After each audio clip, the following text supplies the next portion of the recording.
ছাত্র জনতার অভ্যুত্থানে ফেসিবাদ পতনের পর রাজনৈতিক সরকার না থাকায় সংসদের বাইরে ১৬ বছর পর বাজেট। মানুষের প্রত্যাশা একটু বেশি হলেও প্রাপ্তির সঙ্গে কতটুকুই বা সামঞ্জস্য তা মেলানোর চেষ্টা করছে মানুষ। অন্তর্বর্তী সরকার ইতিমধ্যে সেই লক্ষ্য পূরণে অনেক দূরে এগিয়ে যেতে সক্ষম হয়েছে। রাজনৈতিক সরকার না থাকায় এলাকার পাতি মাস্তানদের সালামি দিতে হবে না ভেবে যারা বাড়ি নির্মাণ করতে চান তাদের জন্য এবারের বাজেটেও নেই সুখবর, কারণ ভ্যাট বাড়ছে রড ও স্টিলে, দাম বাড়বে মার্বেল গ্রানাইটেরও। গরমে স্বস্তির পরশ নেয়ার এসি ফ্রিজেও বাড়ছে ভ্যাটের হার।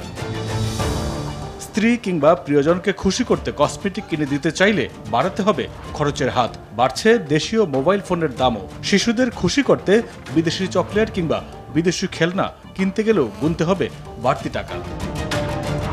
ব্যাটারি চালিত রিকশা ভাড়া বেশি হওয়ায় বিরক্ত হয়ে মোটরসাইকেল কিনতে চাইলেও এবার মিলবে না স্বস্তি, কারণ দুটোর দামই বাড়ছে এবারের বাজেটে। দাম বাড়ছে হেলিকপ্টারেরও। এছাড়া বাড়ছে ওয়ান টাইম প্লাস্টিক পণ্য, ব্লেড, টেবিলওয়্যার, দেশে তৈরি সুতোর দামও। এত মূল্য বৃদ্ধিতে বাড়বে টেনশন, আর টেনশন কমাতে যারা ধূমপান করেন তাদের জন্য নেই ভালো কোনো খবর। গত কয়েক বছরের মতো এবারও বাড়ছে সিগারেটের দাম।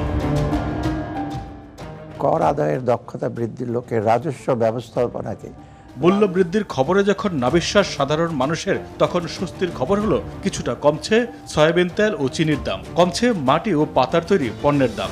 এলএনজি আমদানিতে প্রত্যাহার হচ্ছে ভ্যাট, ফলে বাড়ছে না বিদ্যুতের দাম, খানিক কমছে সিলিন্ডার গ্যাসের দামও। এছাড়া জ্বালানি তেলের দাম কমার খবরে কিছুটা স্বস্তির বাতাস সাধারণের মাঝে।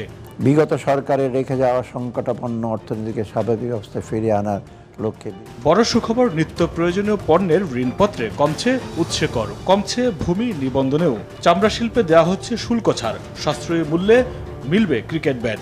অর্থশাস্ত্রে হবে বিদেশি জুসে, কমছে সংবাদপত্রের নিউজ প্রিন্ট কেনার খরচ। এছাড়া পিভিসি পাইপ ও কপার ওয়্যার সহ বেশ কিছু পণ্যের দাম কমছে এবারের বাজেটে। সম্পদের সুষম বন্টন ও বৈষম্যহীন বাংলাদেশ গড়া এবারের বাজেটে অন্যতম লক্ষ্য।